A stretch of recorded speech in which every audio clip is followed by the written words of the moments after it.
Dear viewers, welcome to our channel.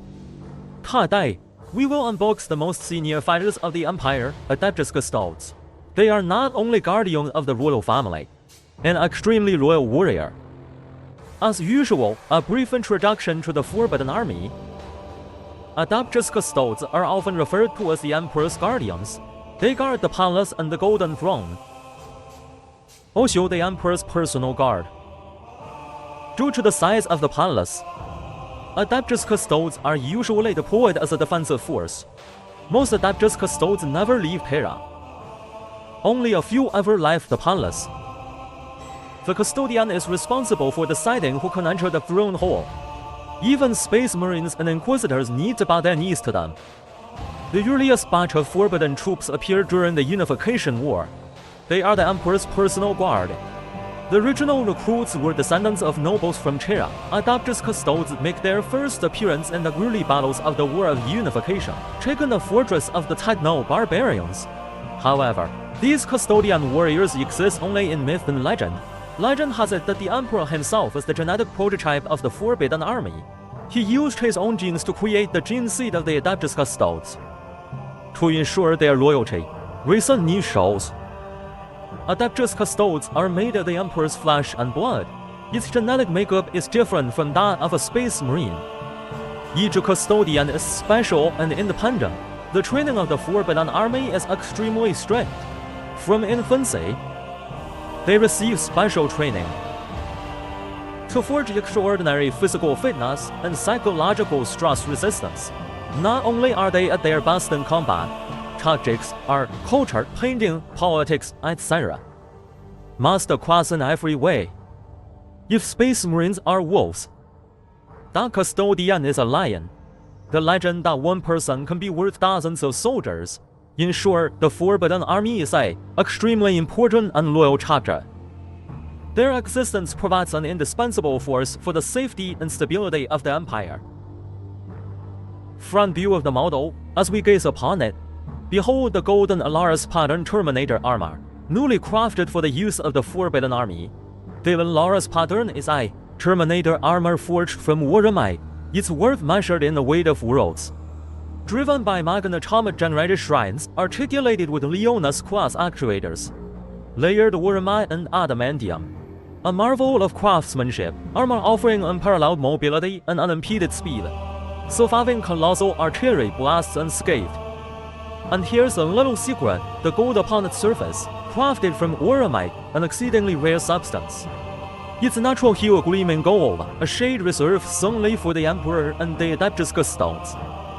The alchemical process for this is rigorous, changing the Warhamite's color at a molecular level, unlike the standard paint of their starts. Model profile, side view. From the side, we can observe a notably elongated Guardian Spear, an iconic weapon of the Adeptus Custodes, a symbol of their might and authority in many ways. Elegant yet lethal, designed with potent uniqueness, integrating power blades and high-intensity bombardment, wielded by the Adeptus Custodes to dazzling effect, despite its immense size, enabling rapid strikes and shots. Adorning the armor are Aquila motifs, honorary insignia solely for the shield captain of the Adeptus Custodes. Model profile, back view. From the rear, the Compassion Sword comes into clear view, a weapon akin to the Emperor's own sword, very empowered to act without hesitation, striking down tyrants and rebels across the Imperium. Yet its battlefield utility primarily lies in granting peace to wounded and suffering warriors, offering solace to the Emperor on the battlefield. Exhaust fans on the back, designed to dissipate excess heat from within the Allarus Terminator armor, maintaining a constant temperature within the armor, enhancing combat efficiency. Model profile, left view. The left arm is equipped with a Balavan grenade launcher, a type of grenade launcher used by the Custodes, proficient in armor-piercing capabilities. These grenade launchers are mentally activated by the user. Upon detonation, creating a tremendous sound and light burst. Impact should force experience disorientation. Their weapons and equipment often succumbing to sonic disruption, instantly subjecting enemies to excruciating sensations, resulting in incapacitation.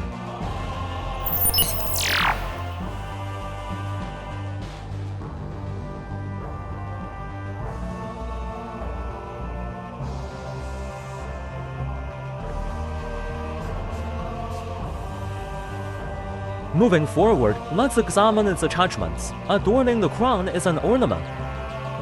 This ornament is affixed above a shallow recess. Once secured, you can rotate and pulse.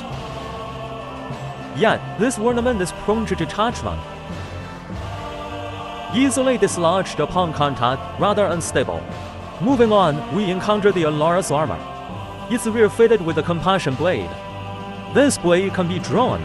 A finely crafted dagger reinserted into its sheath. It can be housed in the rear aperture. However, securing it in this aperture can be challenging, prone to detachment. Next, let's turn our gaze to its pauldrons. Distinctly designed from the standard point gear, armor and pauldrons are interconnected, limiting the arm's upward mobility. Very snug, requiring some effort to dislodge. Enlarging the pauldron slightly would be an improvement. This time, the arms can be raised to a 90-degree angle. Due to the pauldron's spacious design on the sides, facilitating arm movement. For arms capable of a 360-degree rotation. Regarding the helmet, its combat helmet boasts an extensive range of motion. Indeed, Joytoy has made improvements this time. The level of detail is exceptional. No issues in either lateral or vertical movements, with a slightly improved range in upward tilting. The custode's waist can rotate a full 360 degrees. The waist can move forward and backward, though with limited amplitude. The leg design appears to be newly molded. However, the foot's range of motion is impeded by the armor. The foot is articulated into sections, interfering with the nearby grease. The knees are akin to the 2.0 model, yet this is inconsequential. The substantial armor adeptly conceals this flaw. Furthermore, he can perform a front-kicking motion. However, the front kick's motion can be hindered by the frontal folds. The frontal folds are not pliable. Consequently, they could easily restrict the forward kick's angle. It would be preferable if the frontal folds were more flexible. Alternatively, designed with dual sections, the foot's backward movement is obstructed by the rear quaff. These interferences led to spatial limitations in foot posing. Now, onto his facial sculpture. His facial carving is remarkably well executed. Overall, the expression is vivid. Joytoy's bold head sculpting appears quite commendable. The box pipelines are expertly crafted, and the range of upward head tilting is substantial. This merits praise.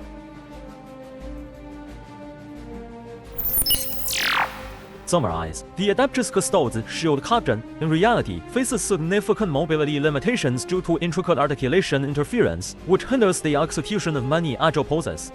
However, its flamboyantly ornate armor exudes a sense of robust solidity and gravitas. Friends who appreciate the Adept